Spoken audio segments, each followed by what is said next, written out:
લક્ષ્ય ન્યૂઝ, એક નજર, એક લક્ષ્ય. ડભોઈ ભારતીય જનતા પાર્ટી સંગઠન દ્વારા વડાપ્રધાન નરેન્દ્રભાઈ મોદીના 12 વર્ષ વિકાસ વિશ્વાસના હેઠળ જ્યારે સૌથી વધુ કીર્તિમાન વડાપ્રધાન પદ સંભાળવાનો સ્થાપ્યો છે, ત્યારે ભાજપ દ્વારા વિવિધ કાર્યક્રમોનું આયોજન કરવામાં આવ્યું હોય, જે અંતર્ગત આજે જનસંપર્ક કાર્યક્રમ અંતર્ગત ડભોઈ સાંસદ જશુભાઈ રાઠવા અને જિલ્લા પ્રમુખ ડોક્ટર બીજી બ્રહ્મભટ્ટની ઉપસ્થિતિમાં ડભોઈના ધર્મગુરુઓની મુલાકાત તેમજ નગરજનો સાથે સંપર્ક અભિયાન હાથ ધરવામાં આવ્યો, જેમાં ભાજપ સંગઠનના આગેવાનો પણ ઉપસ્થિત રહ્યા હતા.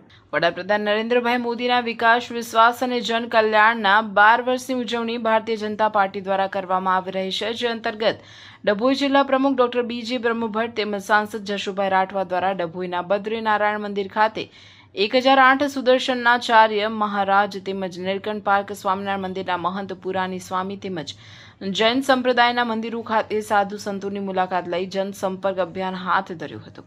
આ પ્રસંગે શહેર પ્રમુખ દીક્ષિતભાઈ દવે, મહામંત્રી હિરેન શાહ સહિત મોટી સંખ્યામાં ભાજપ આગેવાનો ઉપસ્થિત રહ્યા હતા. રિપોર્ટર આતિશી ઠાકોર, ડભોઈ.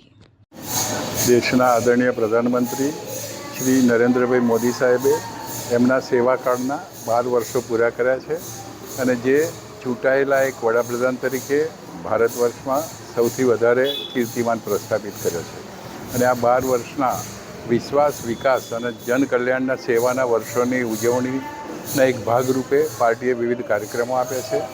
એ વૃક્ષારોપણ હોય, સ્વચ્છતા અભિયાન હોય, પ્રબુદ્ધ નાગરિક સંમેલન હોય, વિશેષ જનસંપર્ક અભિયાન, યોગ દિવસ, અને એ રીતે આજે વિશેષ જનસંપર્ક અભિયાન દરમિયાન એના ઉપક્રમે આજે અમે સમાજના વિવિધ આગેવાનો અને સંતોની મુલાકાત માટે નીકળ્યા છીએ. આજે અમારી સાથે છોટાઉદેપુરના સાંસદ શ્રી જશુભાઈ રાઠવા બી છે, મારા ડભોઈ નગરના પ્રમુખ, મહામંત્રી શ્રી, ભારતીય જનતા પાર્ટીના અનેક હોદ્દેદારો સાથે અમે સમાજના પ્રબુદ્ધ નાગરિકો, ડૉક્ટર, વકીલ, એન્જિનિયર, શિક્ષકો એમનો બી સંપર્ક કર્યો છે.